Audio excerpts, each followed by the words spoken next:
Congo Promo TV, votre chaîne multimédia sur YouTube.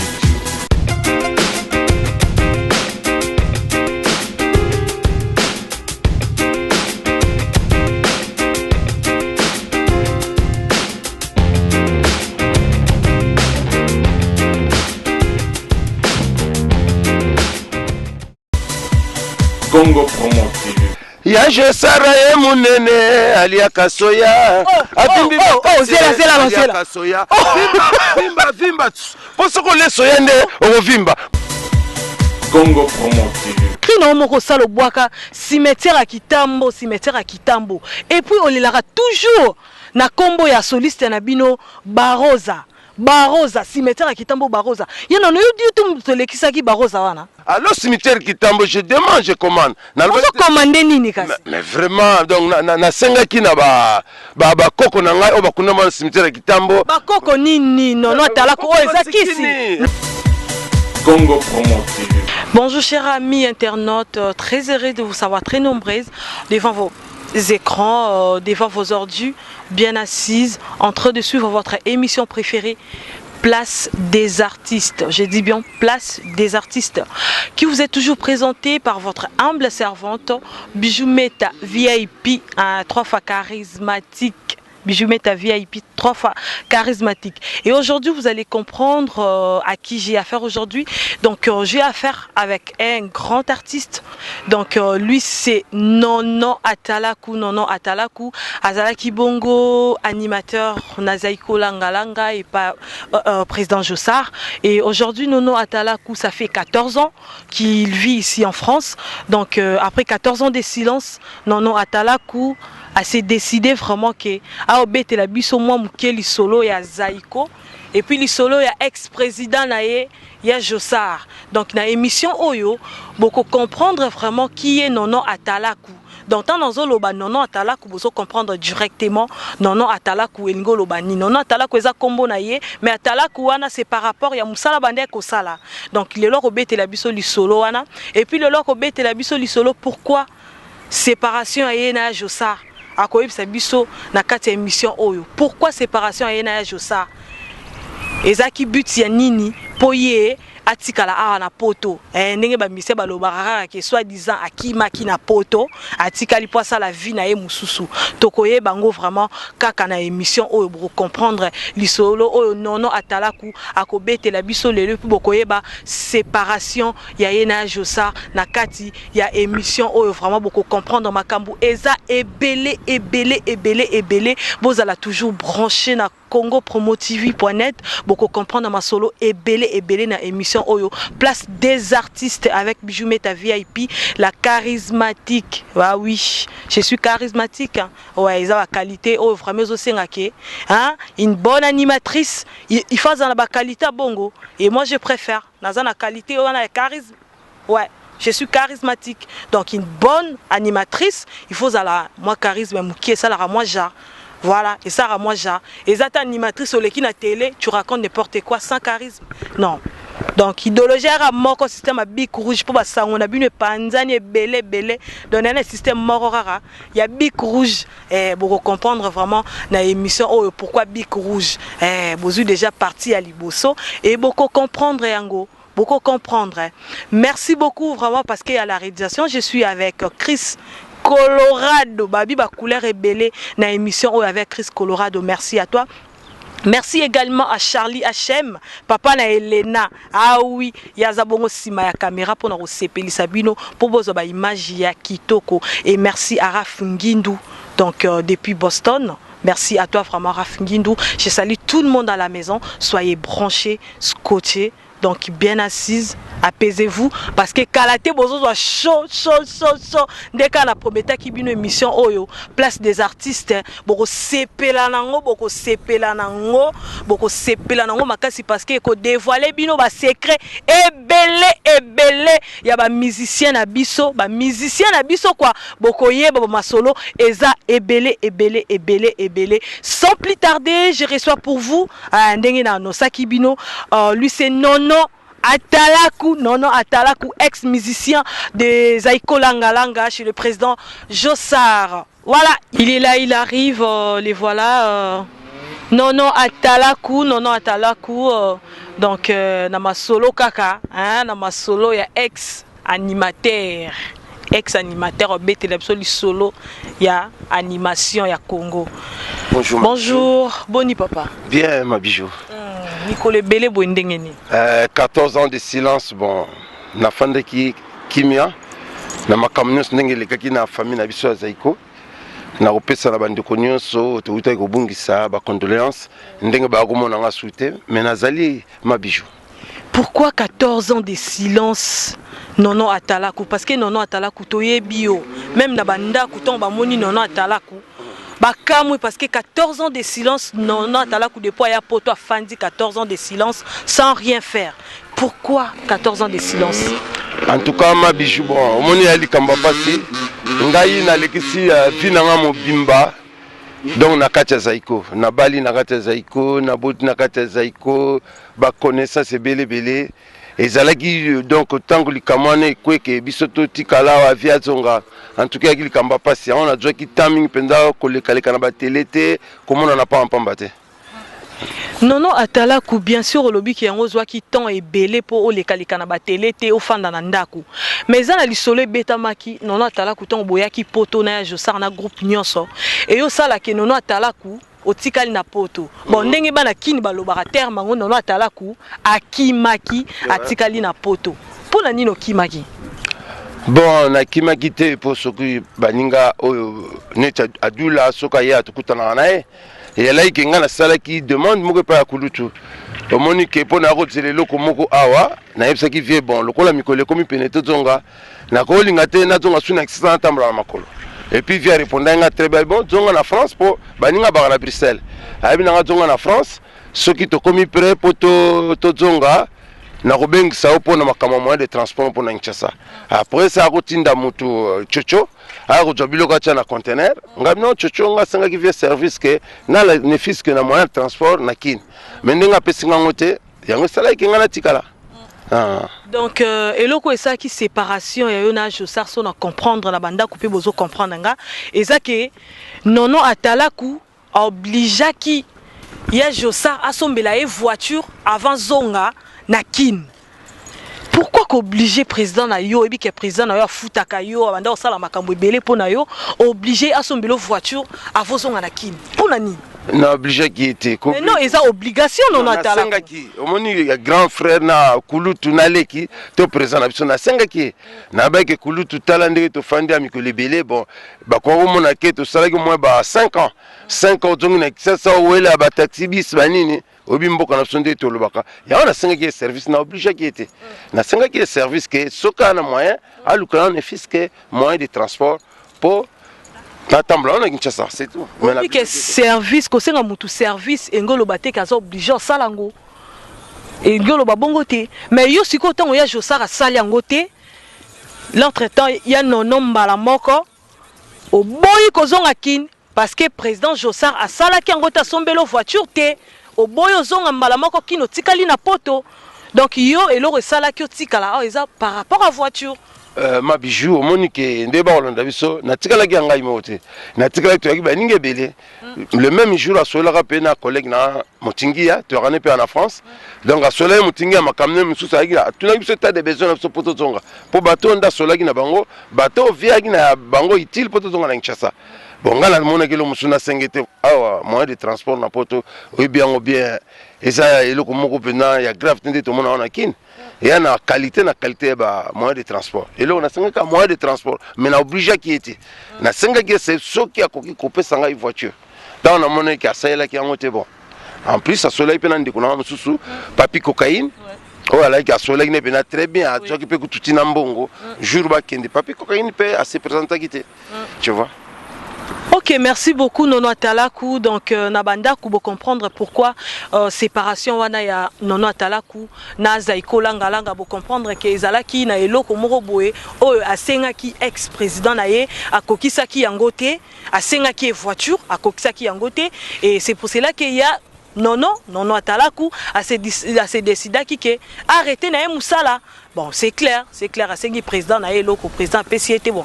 A monaki ango azonga lisusu na kin, boyebika masola kin ba makolo ba kombi ba taxi ba nini, musicien bo uti poto yebani dans situation bien zate bon, talaka ya wana. A monaki atika na poto, donc waneza apesi point de vue na ye par rapport à l'isolo na ye.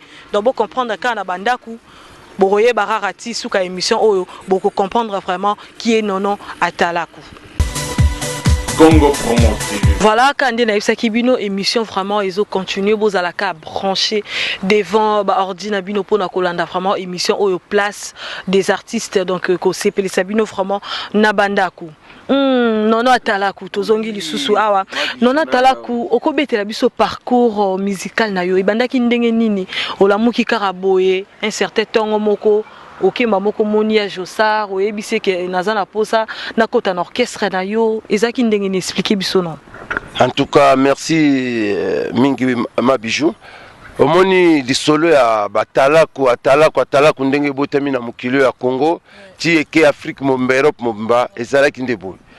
Donc biso bana kitambo après ba match na biso dimanche to akuta na bar moko chez Thomas na bar wana to na robeta sheker na on a robeta avant tout na mbondo de o ba benki tsaka maracas na robeta sheker na ngai pam na bar wana bon ba vie ya Zaiko bayoka ki basango na biso nde to robeta no de ba yaki na projet que non ba zo ba animateur ba ndo beta sheker na Zaiko de fait ya likinga mutayati na kitambo aye akomi ngana mona ki ete atelemi amonde na kobeta na konimena banzembo ki jazz empire bakuba ba orchestre no na kobeta ti atindi petit moko mukabi ya nono ba kobengo na voiture wana bona eba kite mutaki na kata voiture ta on a poussani po ya rido ba ko ya ipa na biso na ba vie sonnerie tout na ba vie miktanki pa botan on a poussani na moni ya rido aipsinga no kota tangu na koti na voiture na e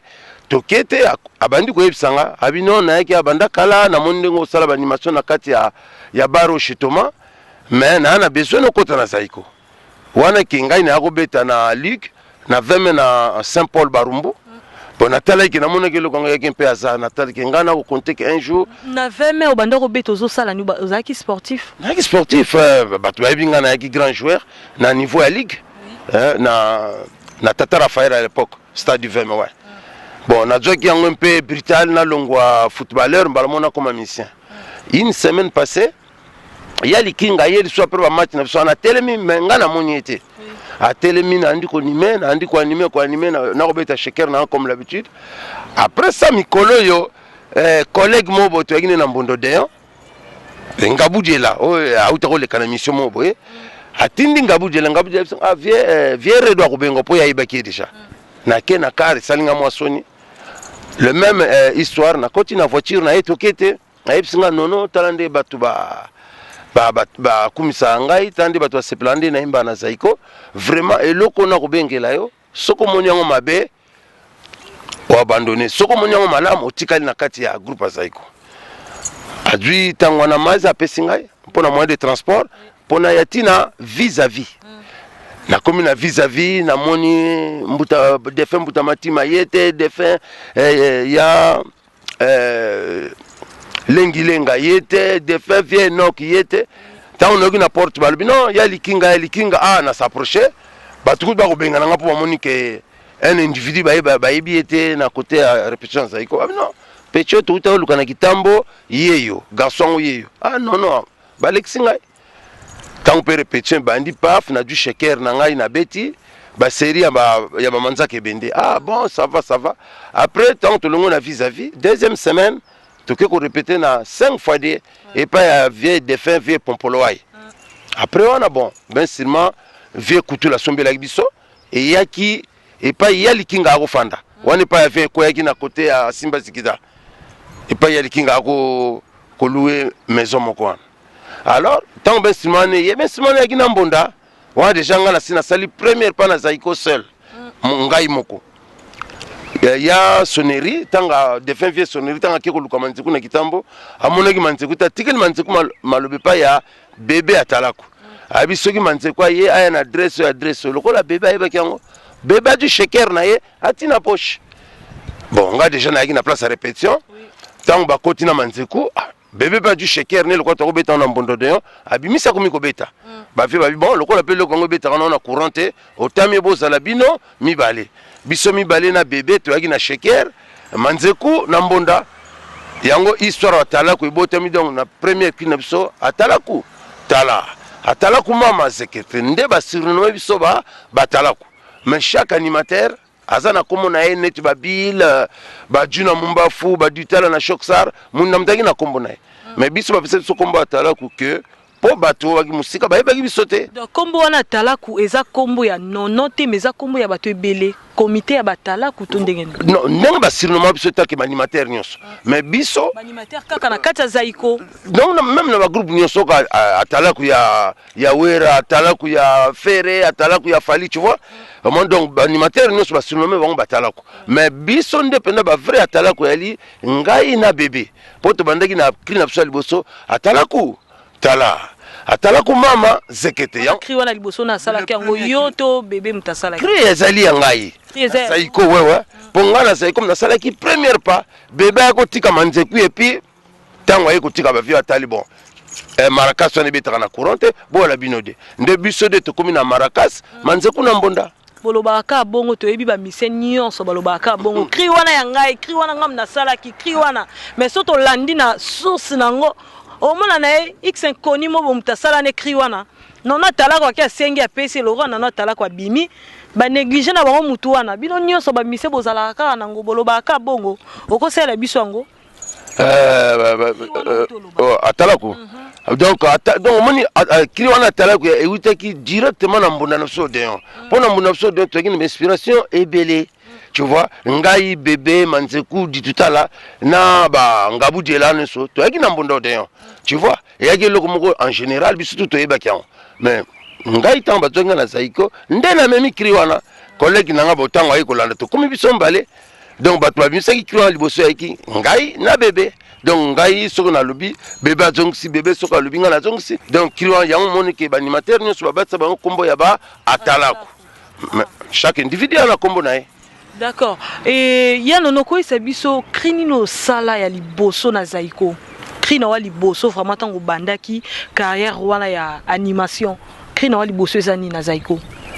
Ah bubatele yumo manda talamanda mabine e mama fongi enquête bakila kuvata dila kumfinde mama fwenga nkete mama donc wana ebani presque na moto nyonso mwana kini nyonso ebian.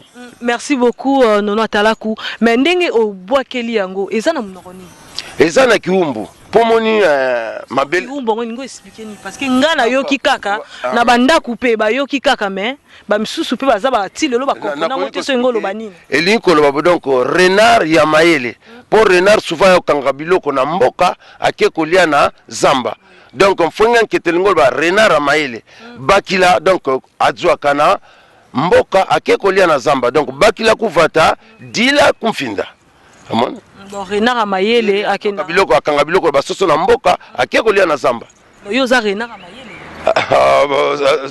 Mais expliquez biso parce que tant on est loko boaki donc veut dire que oza renard à mayele yo banda rozwa ozo ke ko bomba côté non ezali lisese yali lisese ya histoire pour renard souvent ya kana zamba mais tant on ko chassa ka limani préféré ya ba soso o ba kana poulailler donc ay kanga soso na poulailler ake ko lia na zamba yusko kanga e banani na orchestre zaiko na kanga mutu te mama donc na ebite na okanga mutu pona koma nani na mukili ase koma nono atala ku succès yo salaki ben na ebi na banda ku baza d'accord avec moi parce que bo ignorer te nono atala ku vraiment a salaka succès na ye azaki na succès na ye donc to ignorer angote na banda ku boza vraiment reconnaissant na musala o nono atala ku asala et puis président Josar aza d'accord nanga.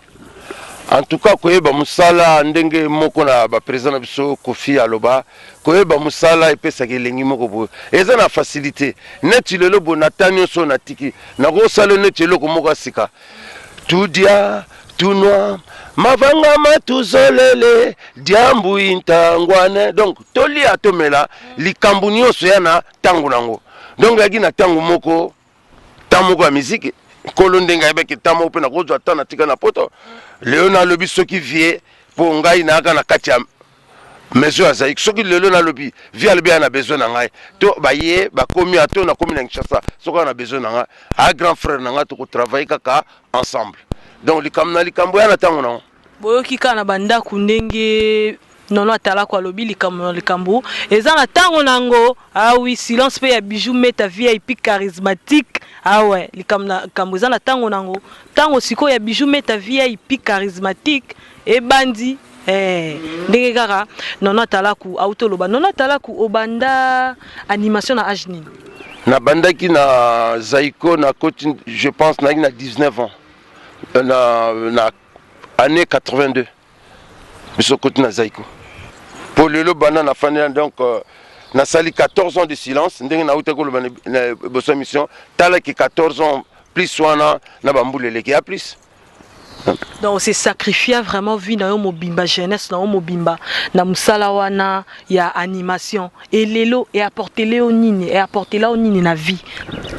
En tout cas merci ma bijou na bandi ndeke alinyama soka lingi adwa makine asala kaliboso zala na bandi eloko ya portanga isika oyo bana na ngai molimo na bango lelo songa na zongi na Kisasa to se retrouver ensemble. Donc toi na ngai Zaiko epesanga toi donc eloko monene na vie pe ndenge na faina mwasi na nga mère mado maman na héritier. Donc na botine bana donc eloko litomba yango na bana na ngai nesika ko pemisa molimo na ngai. Mère mado botine bana za bana boni ngana bana mitano na mwasi musute ni à gauche pour bien maman pour yo malembe tozokoma tozokoma obandi ko wela bondenge nini non na tunyote yo lingo zwa parole ozo welela tozokoma place wana tozokoma minei mitano bana poto boyoki bana kin boyoki azana bana mitano na ebite soko sima oto mutu moko akobima bote. Donc na sima mutu bima ndenge nini non soki yo yebi kozana bana mitano okobanga pourquoi bana mususu babima na ndenge bandeko bakolanda ngai PDG Gino Bokana bakolanda na kin ba Jean-Michel Gonda le grand Gouvier Kimbuta. Donc na bana mitano na mwasi na ngai moko ngai lito ni à gauche ni à droite kaka ye mama na bana carré 5 c'est tout. Mère mado ayoki na bandaku et puis ba congolais nyonso bayoki ke nono atala ko azaka na bana minei mitano ndengo lobi et lelo soki ke sali ke po makambongo mikolo ndi yango mutezo bouger soki sali ke ya nono azana bisote bana misusu ba bimeli biso na sima yango ya bisa mère mado vérité pose à la surprise ke bayela e bana misusu ba bimi à côté gauche droite ba yango soit disant bana nono atala ko. En tout cas bato baba ya ruwela kabiloko ngakutu ndaka ngoya na kati lupanga famille eloko ni ba ruwela bato nde ba so welela teme bato batiki bomengo mingi na ba Montfleury banani ba Maison Blanche nde ba ruwelela menga na tika kamwa likanga na nganda ko pa ya famille wana na kati ya famille lupanga eloko ni ba ruwela wana lupanga ngo ya bato bele so beta ne masolo bana to boyi bana la biso lisusu te mitano wana. En tout cas donc vraiment ce que bena bo moni mona mutsaye bima bo tsaye bo kate mutu wana mwana ngai te. Ah bon boki vraiment la banda kundenge moko lobby ki soki mwana mususu abimi aza mwana ete bo kate mutu wala za parole na nono atalaku. Donc to souffler mukie na nzembo o kitoko ba tshela biso et pas mon réalisateur Chris Colorado et puis tokozonga sima qu'on a continuer toujours na émission na biso. C'est parti. Congo Promo TV. Na bandaku ba comprendre que nono atala kuna minute oyo azo sala boye siko après wana ko sala boye faut expliquer pour ba comprendre pourtant ozoloba album na ngata on revient na kin na minute ozana étape nini ozana ndaku kaka to ozana studio na étape ya proclamation au moins banze monsieur ali en live donc ça la drum direct banze monsieur ali proclamer sur ordinateur soko biloko na tu esili ndeto kina studio na ndiko bengisa baninga moko bakoleka beti onda mukena kozana na pesi yake tile album ekoma na suka nde na kozonga na même chaîne à télé pour na annoncer kobima album na ngai. bino moboyo kindengi nono atala kwa lobby donc ce qui album na ye commis prête donc rozonga lisusu na Congo Promo TV.net pour na ko expliquer ba congolais nyonso album na ye commis na niveau nini donc ozana boule wana au sal orchestre. Ah orchestre c'est trop dire orchestre okoko lo bobengi no batba ko beta ba guitare sèche na simana. C'est facile, mais pour nous job instrument, bateau un endroit moko fixe, bateau ko longwa samedi dimanche et au talon na concert. En tout cas, chose facilité. Exactement quoi bande comme suka ka bopa non. Pour nous penza ko sala nzembo ça va, ko bimsa album ça va mais vraiment ko sala groupe eza pas simiki.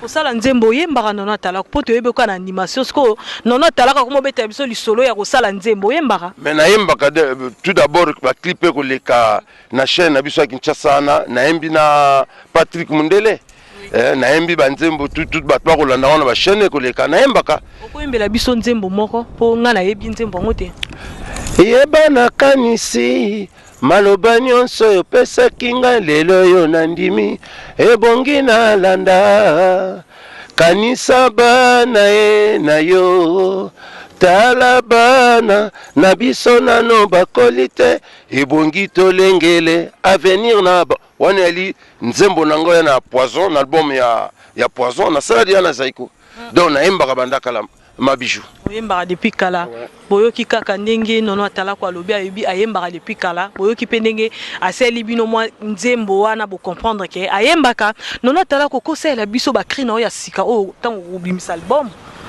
Oh mabijou wana kutea lokola donc maladie ndenge na bandela ki mwa muke zengelanga munambele ekatulanga munambele tudia tunwa mavanga matuzolele diambuita katula nzevu ebau bazolanga nzevu boyiba te keba baroyiba faut keba mais siko eloko moko nga na comprendre nani nono atalaku eza ke ozoyemba ozobwaka toujours na munoko mboka.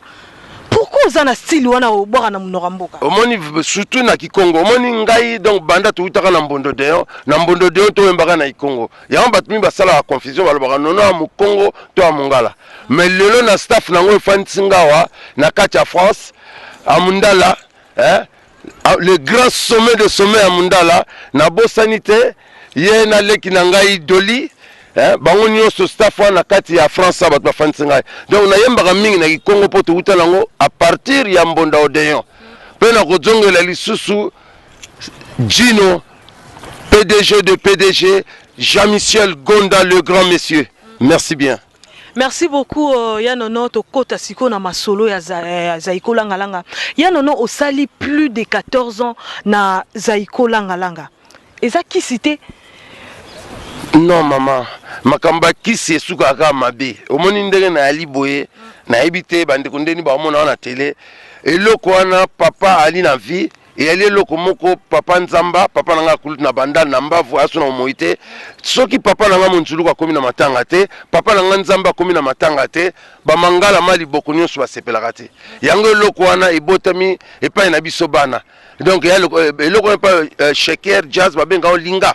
Mais qui cite maman on ne soit pas kisi po okomanani eloko ya kisi okoma nono atala kuna succès ozaki na ngwebele mais non et ande ko longwa na pene ya groupe loko Zaiko omone to baleki na biswana tango ba zalaki na Zaiko te ba ebaki bango te loko lelo ba komi na Zaiko ba ipo Zaiko ya lingomba munene c'est le même donc ce qu'on a ba qualité na kati ya groupe loko la ba Zaiko ba groupe ya minene ba tunyo sur na succès tant créativité elle marompenda ya kisi ni le sans effet au nom de Jésus ni le sans effet au nom de Jésus boyoki nona tala kunenga lobi mais na la question moko par rapport pe ya ba krina o sala lelo ignoro lobi ke eza kisi te eza kaka banzembo krina moko sala obwaka cimetière à Kitambo et puis on lelaka toujours na kombo ya soliste na bino Baroza cimetière à Kitambo Baroza yana no yodu to lekisaki Baroza wana vraiment pardon na bossa na Baroza yiki lokwa coïncidence donc to lancer ndengwana yeko to medengwana eza coïncidence te nono atala ku parce que eza normal te eza lokola ngai bijou meta VIP na kufeli dans un exemple na kufeli maman nanga et tout le temps tous les jours na lelaka na komba mama na ngata na miso batu na banzembo c'est comme si ozana eloko mona mutema na yo bomba e shokaka yo okoko ko bimisa ngo boye to betela batu lisolo yango sko yemba ngo na nzembo lekisa baroza non ndenge nini ngana baroza to komaki famille na kati ya groupe ya Zaiko mais allo cimetière donc na suka allo cimetière imagine tozo yemba allo cimetière ozo benga cimetière ozo benga et anda kuna biso asuka yo ndenge to aller en Europe mo ba cimetière après to rapport na somo na ngote mais ndenge na cimetière en inspiration alipo famille na ngatu na suka ngo très bien famille na ngatu ko banda papa aboti ba mama na biso bango nyonso molimo na ngwana cimetière ya Kitambo. Et alors donc comment dirais-je dans la évocation nakati yote molimo ba parents nous dans la cimetière à Kitambo mais komba oyo tanga kezaka komba baroza eza komba baroza donc ndetolo allo baroza cimetière donc et yako coïncider moi na batu tanga kufi baki okuni na Kitambo mais vraiment likambo moko eza na kati wana te donc donc tombaki mabi c'est la biso la cri wala comme ça la ndaku ba comprendre pour la nini bijou beta VIP hein trop fa charismatique aza ko insister na cri o ya cimetière à Kitambo baroza. Allo Baroza cimetière Kitambo, je demande, je commande. Bon, moi, tout le temps, je demande, je commande. Et puis, ça qui va tout le monde en frustration, il y a Rolenga. Ata bino morozela non atalaku. Ata bino mona bandaku. Hein? Vraiment, numéro langé aux à l'affiché, wana. Numéro réalisateur langé aux à l'affiché. Numéro Congo promotivé aux à l'affiché. Bon, ça va point de vue na bino. Bon, ça vraiment un point de vue na bino par rapport à cri oyo. Il y a le big allo Baroza, je commande, je déclare. Bon, allo Baroza, je demande, je commande. Je demande, je commande. Ozo demander nini, ozo commander nini, et pas Baroza muto akufa na ye. Ozo commander nini. Allo cimetière Kitambo, je demande, je commande. Ozo commander nini kasi. Mais vraiment, donc na senga ki na ba koko na ngai oba kuna ma cimetière Kitambo. Ba koko nini, non atala ko ezakisi. Non o ezakisi. En tout cas, ngape naza nga d'accord. Na bana kin, na d'accord na bana poto ke zakisi. Non. Mais si ezakisi, c'est normal te. Pourquoi zakisi? Mais zakisi comment mutu normal ko belela ka cimetière, a obela batu bakufa ndenge ni. Yo kanti lelo soko OK gagne combat cimetière, au réussir na vie na. Mais yo réussir pour ça succès belé. Na comprend yondo lia Baroza. Yo mto lia Baroza. Loba clair, ya Josar azolande mission oyo. Ba fana Zaiko ba olande mission oyo. Zala clair. Mon vieux na repeso ba salutation mingi, vraiment vieux tala makamoma bijou akoloba toyebi likambute na yebi likambute. Mais yaki coïncidence, tant autant combat Baroza na combat cimetière. Tout juste ndeko na biso pa kufi bakundi na cimetière ya Kitambo mais ate makamba kisi tonini non sala na nous crie yango nyonso parce que na ndako zo sala ndambu baso comprendre te banda yango vraiment bon na ndako ba comprendre. Allo cimetière Kitambo, je demande, je commande. Baroza binisa bango di po Baroza ko beta guitare c'est tout. Mais nous avons battu ce que bête qui rona ngam na lia Baroza na famille nae omoni yali kamune na okindoko zwa mulimo mutu ma bijou c'est pas facile. C'est pas facile qu'on doit monter au Bomaye, yo tikani en bonne santé puis vivre. Et ça l'a raté. Les musiciens abisso tout est possible. En tout cas, na bonne sanité pour ndenge to la émission abisso, na repesa mbote mingi pa vie nanga ya Kongale le capable, ya Jimmy Lutumba, bandeko no sa Kitambo, bandeko nanga nyonso na paroisse Kitambo na Saint-François, na bayeba nanga nyonso na ali en bonne santé. Donc na vie nanga gouverneur Kimbuta vraiment kulutu soki ta ezali ngana kozela kaka pele na bino bandeko na nga Zaiko courage mingi eloko boko sala soki yaki banungu te na bandi sur le terrain bino bolingaki boniata nde bato bakolobo ya nona sila te osili omoni lisolango nalingi na yema yo moko oniati deja eloko yango malembe nono atalaku malembe tozokoma ye moko deja aniati deja lisolo yango aniati deja ke succès sila mais succès pe sila nono atalaku zate. Non, tu peux pas souper na Zaiko ti. Le succès na ezaki kana pena Zaiko. Tu peux na robet. Ondimi na Zaiko langa succès na ezaki na sima ya Josa. Mais oui. Mais c'est quoi album ozolo bozo tout atolo osela biso ndenge nini tant que oza sima ya Josa te. Toi baninga nyonso ba onde te obetala ba na Zaiko. Baninga nyonso banande boza bosangani bino nyonso cri. Shango mondial Yatilo pour le moment ya ko sala sur la musique te. Popolipo donc na bato belé oyo tokotravaille na bango surtout na goût ya Zaiko Kolomboka. Donc bato na soki bayoki bakoseretrouva bana vraiment ali fruit ya Zaiko, donc eloko ndenge salami na ndenge Zaiko. Mais nono atala ko yebi ke na kin biso tozana awa mais na kin yebi ke mikolo ezo bouger sema vimba mokongo koba bato ezo bouger na absence na yo mais mouvement za nango baleki basali mouvement kitoko po moni ke lelo na kocha ke ya je sara e munene alia kasoya avimbi zela kasoya vimba posoko le soya nde ovimba po mama zela émission la mone comme show et comme show non tala colombien je sara alia kasoya vimba posoko le soya nde ovimba po eloko makoba yo soko ndenge nini omoni siko kolo histoire ya solo Rukula e munene aliaka soya avimbi makase aliaka soya vimba posoko le soya ndeko vimba po bango loko vimbisa bango na ebité bon voilà mais peut-être succès so vimbisa bango ou soit mbongo zo vimbisa bango yo ndenge nini rokoma kana loko wana ya jo sara lie soya ata bino moko ya jo sara lie soya bon moi so ba santé via na honte po donc ndenga le soya vimbi ya ndenga ko vimba danger nde bakankisa mobimba o mon donc seconde ole soya ndoko vimba parce que ole loko te yo vimba omoni ligboro da linga ya avimba lokola ngombe suko na nga passe OK hein. Merci beaucoup nono atalaku, merci vraiment bolandi vraiment émission j'espère que na banda ko ezo sepelisa bino vraiment parce que retour à Bijou Meta VIP 3 fois charismatique na isaki bino et à devoir système à bic rouge hein to corriger kaka big dédicace à César Amundala balobi vraiment Bijou Meta eu permission azwa qui vraiment permission pour mon asima micro César Amundala motema Bijou Meta VIP je confirme hein. Vous allez maigrir. Big dédicace à Gimbula na obeta c'était Gimbula et à toi Nelly NK Nelly Kazadi vraiment bambote ebele.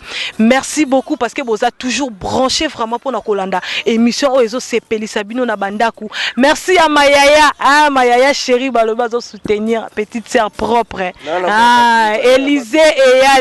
Élisée Yale motema sponsor Tingi na confirmé nanga. Ben oui, na confirmé nanga boko konda na zua tina suka.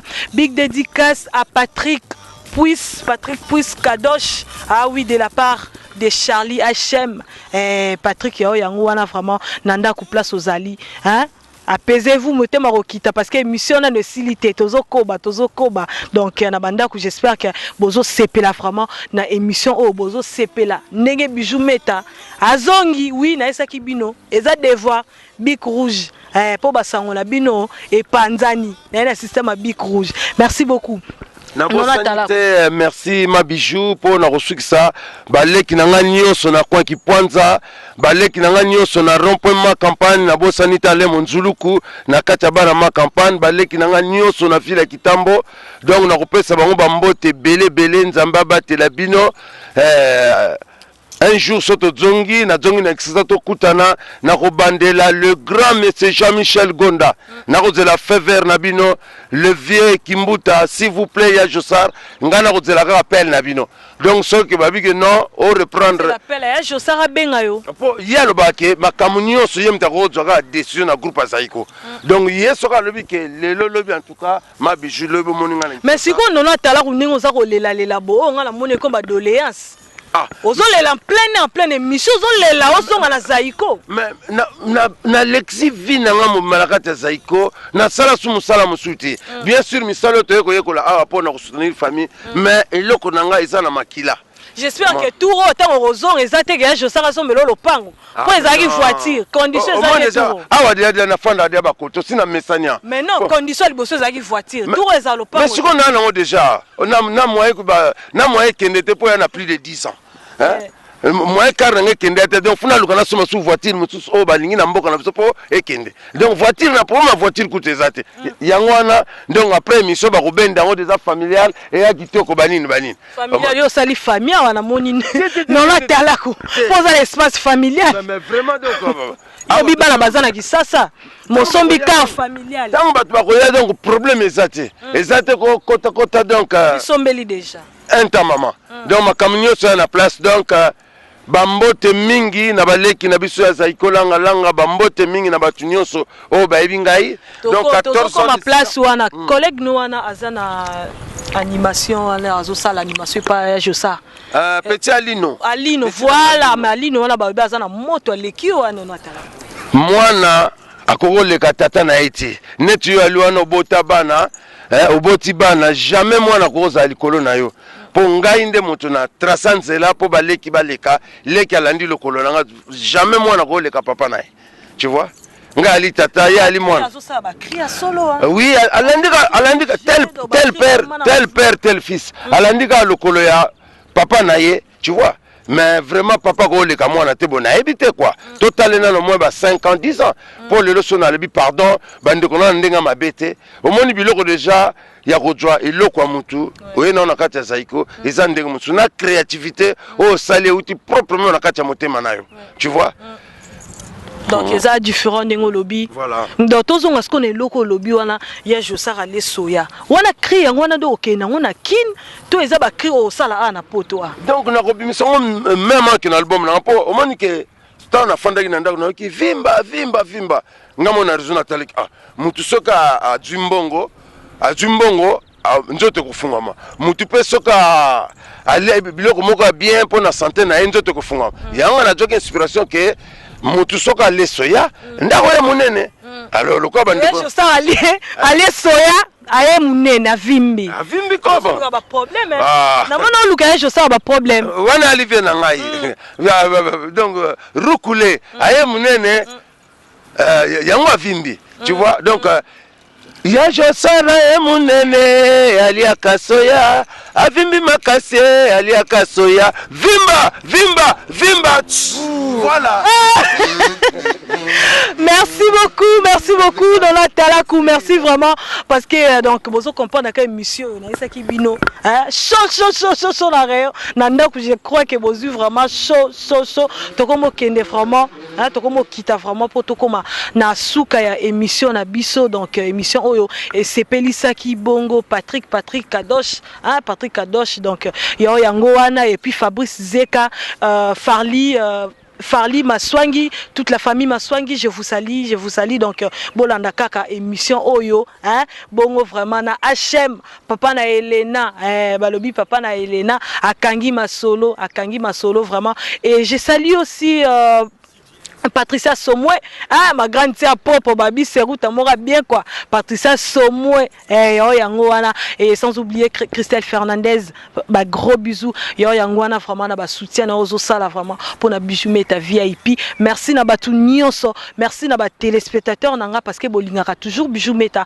à présenter les bino ba émission boye. Ezalate oui, ba émission boye ezalate. Merci beaucoup et je salue aussi les DG Raf Ngindu yango wana vraiment na ebisa ki bijou meta VIP 3 fois charismatique balobi charisme yango système bic rouge pour correction bana devoir to pesi bango devoir pour système bic rouge na corriger quoi yango wana kande na ebisa ki bino merci beaucoup boza toujours branché pour to koma kalaté vraiment na suka ya émission na biso Nona Talakou ngapela kopesa merci mingi vraiment na chaîne na biso ya télé pour 14 ans de silence. CongoPromoTV.net.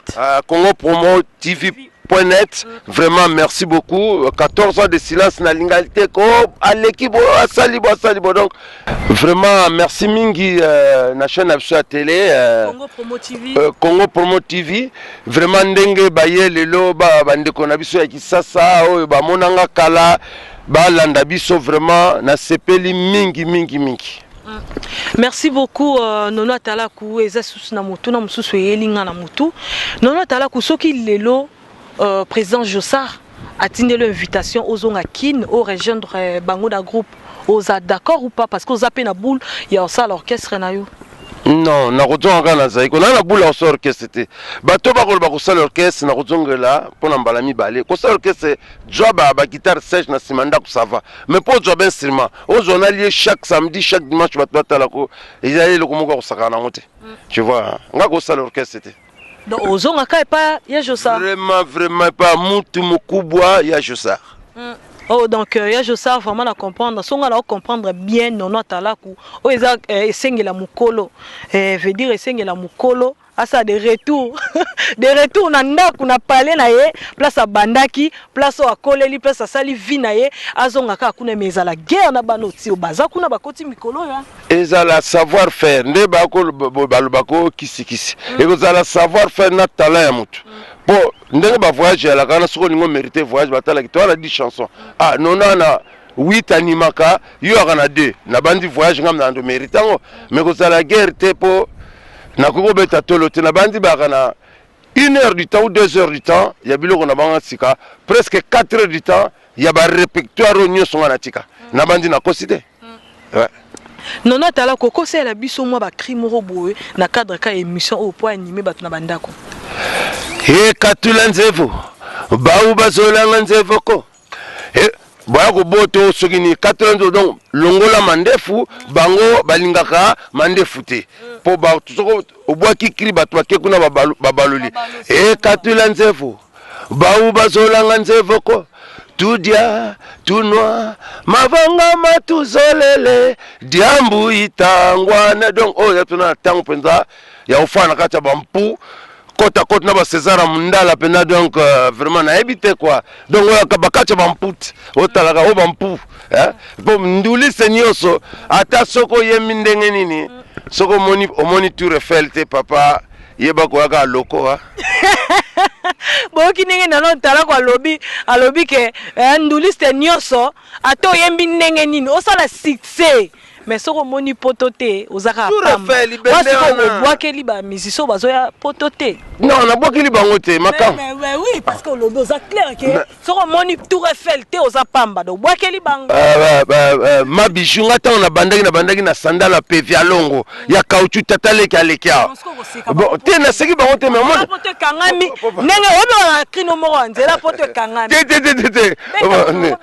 Nzela pote kangami. Bango baloba ke tokoloba na bango mukolo bakoluka Jossar awa musale zate. Oh wana balobi no ke musale zate. Même tu toka ki mukinombela tokoloba na bango mukolo bakoluka ya José tokoyebisa bango awa musale zate. Ngalo kola kolo musala ngo déjà inspiration yaki na tokozongisa bango lokola bayembi mutindu wana njila pote zarite poyanga ite ba soi-disant bato bamba bakangi banzela poto yanga ite bozonga mabete soki bafungoli bakoya na bango mais bango lokolo biso musale yate zate bango penzela poto zate mama non yo za suka donc nzela poto ezate bon nzela poto yanga mna kanyango nzela poto poto mtafuti tika tu visa na koya mais soi-disant ba nungu ndenge oleka na mboka bato bayebi ke ba misiki na biso mikolo ekoya wate soki bafungoli porte bakoleka mais biso penda côte à côte na César Mundala dit en tout cas veut dire na banda ko bazo comprendre te qui est César Mundala bon comprendre kalaté tout à l'heure bon nona tala kuto komi na suka émission na biso parole na yo mono ya suka na ba téléspectateurs nyonso balandi émission oyo oyebisi bango nini ba congolais nyonso ba fan na yo na banda ko balingaka nona talaku oyebisi bango nini et puis promettre bango nini. En tout cas merci na kolinga nkolo abatela bango lokola pe abatela ngai apesa biso nzoto makasi un jour tomonana donc na kosenga pe na vie na ngai président Jossar afungola motema na bato na bango ke un jour soka na moko na biso to mibali na biso ko travailler na bango tozaka baleki na ye soka sali appel tozala présent ya kolobaki non na répondre na appel na ye donc loko moko ezate tu vois donc toaka baleki na ye tokotika la baleki na ye makambu soka c'est l'équipe a tourner la page même mutakufi so mutakufi bokolela lela après sima mikolo bokobosa na kaka ya loko la passe wana ke ye na kisasa biso nde totikala mais biso nyonso toyaliawa tozana sima na ye félicitations na baleki na biso ya zaiko nyonso o ndenge babimisi bakri ya vimba en tout cas bozana top niveau na poto eloko ke ko freiner soka ba matato bafongoli nzela en tout cas vraiment bokomona awa donc bokozala pena vraiment na top niveau en tout cas félicitations à tout le monde. Merci beaucoup Nonatalakou, merci beaucoup vraiment parce que vous allez qui nous répondre à l'invitation à Bijou Meta et ça lui plaisir vraiment na ba téléspectateurs na gagnant sur balanda émission oyo et puis plaisir vraiment na Congo Promo TV pour la émission oyo qui toko place des artistes. Merci beaucoup, nous sommes arrivés à la fin de cette émission place des artistes. Big dédicace à César Amundala, big dédicace à tous mes enfants, hein, Blessing et Princesse, Babi, maman la Blessing, hein, maman la Princesse, veut dire vraiment dans une autorisation hein, pour les cas. Ils ont venir à la télé, présenter une émission et raconter n'importe quoi à la télé, c'est pas bien, c'est pas du tout bien. Eza malamute wana eza devoir balobi sango na bino et panzani sango na bino panzani, alors il faut arrêter donc la télé eza concerté donc ce qu'on est présenté émission la télé eza concerté aux anaté pour ça la concert où tu fais des spectacles, non c'est pas ça, être une bonne animatrice c'est pas du tout ça. Il faut réfléchir hein. Il faut réfléchir parce que sango na bino et panzani et moi j'en ai marre de ça. Ouais, système à bic rouge. Na traumatisé bino non, bon bangate. Donc ezaka ali solo kaka. Bijou met ta VIP, balobi 3 fois charismatique. Big dédicace à Farli Maswangi et toute la famille Maswangi. Vraiment, je vous salue parce que Boza on a branché pour la Kolanda. Émission Oyo, vraiment Fabrice Zeka. Balobi Fabrice Zeka. Je salue mon yaya. Soutien vraiment familial. Yala ngabo tema. Élisée Yale et son mari sponsor Tingi Balobi Sola. Tonton Dodé, je te salue aussi et je salue tout le monde, toute la famille Congolo. Je salue ma mère Chantal Chidibi, David Talaja Congolo, Delphin, tout le monde depuis Congo Kinshasa. Na opesano bambote ebele Bijou Meta. Elle est de retour, Bijou Meta, elle est de retour. Respirez parce que émission oyo bon c'est la langue na ça qui binote, ça devoir. Ça devoir Bijou Meta VIP, babi 3 fois charismatique et ba charisme belé pour ça ba qualité oyo. Animatrice à cause à lango. Une bonne présentatrice à cause d'Anango. Et ouais, c'est parmi les qualités. Voilà. Donc, on a la qualité. Voilà. Donc, bon, ignorer parce que ça bongo. Merci vraiment à tout le monde parce que vous avez bien connecté pour la Kolanda. Vraiment, émission Oyo. Place des artistes. De gros bisous à ma tata. Hein, Balobi Anto Amundala. Yango, voilà, vraiment. Merci à toi et merci également à Fifi Amundala. Je te salue depuis Congo. Et merci également à tout le monde qui sont connectés. Merci beaucoup. Et merci également à mon réalisateur, Chris Colorado, bah couleur est belle tara Bijou Meta Masola, Bijou Meta VIP. La Leli, bazar rola la po Bijou Meta. Elle est de retour. Donc je suis de retour. Donc yam ça nanga, yango wala. Et merci beaucoup na chef nanga. Merci beaucoup na chef nanga Raf Ngindu depuis Boston. Je te salue ainsi que à toute la famille Ngindu. Na pesimino bambote ebele place Bozali numéro nanga eza affiché wana boko benga ba o nyoso bazana posa baleka na émission oyo numéro nanga ekozala wana affiché comme ça boko benga po boleka na émission oyo donc eza permis na ba musicien nyonso d'Afrique ba musicien nyonso oyo harmonique.